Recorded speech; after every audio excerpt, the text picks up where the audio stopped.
Hello everyone, it's Brett here, Lionheart84, and this video is about an in-ground pomegranate that I've got. It's not a named variety. It's not to say it's not a named variety, but the original seller, Bernkoos, just had it listed as Punica granatum. They don't actually list a variety name, so that it may have originated from a seed grown plant, or it might simply be cuttings from a named variety and they don't happen to know it. Now, the key to any chance of success with pomegranates flowering and fruiting in the UK, ideally you need to be in a central urban location if you're growing them outside, and need to have them against a warm sunny wall or fence. One of the problems with pomegranates is they're extremely late to come into flower, and the fruits themselves take upwards of 5 or 6 months to develop from flowering to mature fruit. And one of the problems here is pomegranates tend not to flower until July or even August, and it doesn't give long enough for the fruits to develop. I had a very small one last year on this plant, the first one ever. I hand pollinated, only managed to get one to set, and if you saw the recorded video, it got to about 1.5 inches in diameter. Now that might be because it's not a named variety, but also it's because it obviously didn't flower till late.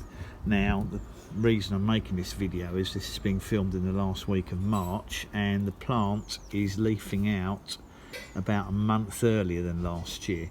Now that is because we've had a very mild end to February and the first 2 to 3 weeks of March. In fact, we've had no frost at all in March, I don't think, and that has obviously stimulated this plant to get into growth a little bit earlier. Now there is a chance, of course, of getting frosts in the next 2 or 3 weeks, which could damage or set back the fruit, the shoots.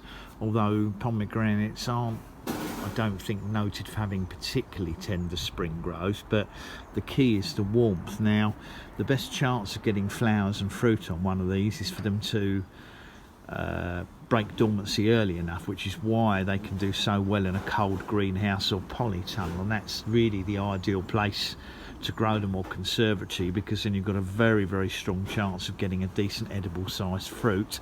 And it would of course pay you to have a named variety, perhaps Molar Delche or Wonderful, which are reasonably feasible to get them over here.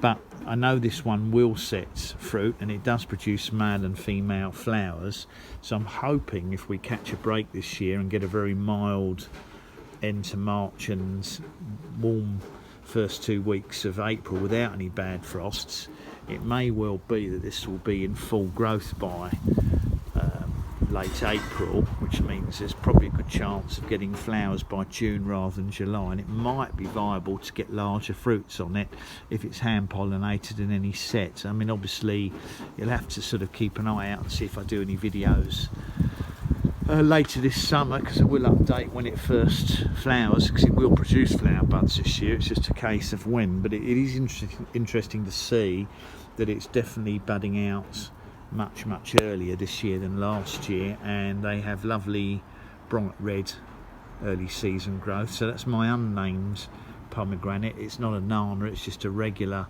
Punica granatum. I said variety's not known, but that's not to say it wouldn't be a known variety. It just so happens that it's not known. So I thought that video might interest some people. Thanks for watching. Please give me a thumbs up, welcome to share the video, of course, subscribe to my channel, and remember to click on the bell if you do want updates on new videos when they come out, which will eventually include updates on this in-ground pomegranate. See you all soon. Brett out for now.